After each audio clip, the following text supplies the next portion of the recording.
Paolo Avellino kasama si Aki Avellino ngayong Holy Week. Ang saya-saya ng puso ng mga fans ngayon, lalo na ng mga sumusuporta kay Paolo Avellino dahil isang napakagandang eksena ang nasaksihan nitong Holy Week dahil kasama na niya sa wakas ang kanyang anak na si Aki Avellino dito sa Pilipinas. Yes, you heard that right. Nasa bansa na si Aki at base sa mga kuhang larawan at videos na kumakalat online ay talagang ramdam na ramdam ang saya ng kanilang muling pagkikita. After ng bakasyon ni Paolo sa Balesin, hindi na siya nagpatumpik-tumpik pa at dumiretso agad ang kanilang bonding moments ni Aki sa Vista Mall. Kitang-kita rin kung gaano ka-hands-on si Paolo bilang ama.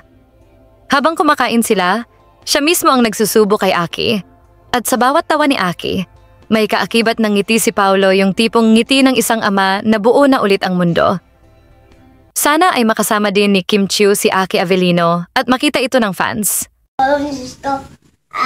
Promise! What? Promise! Do it properly.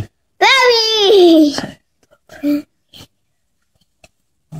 Do it. Do it properly. Okay. Honest promise! Honest promise! Go ahead, Summer. I'm gonna start with... What time should I start with? Maybe... That...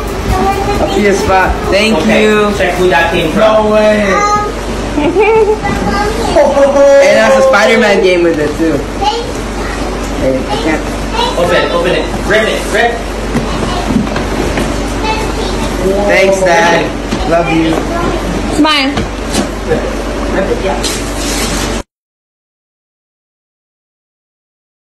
Anong masasabi ninyo sa balitang ito? Magkomento sa ibaba at huwag kalimutang mag-subscribe for more videos. Maraming salamat sa panonood!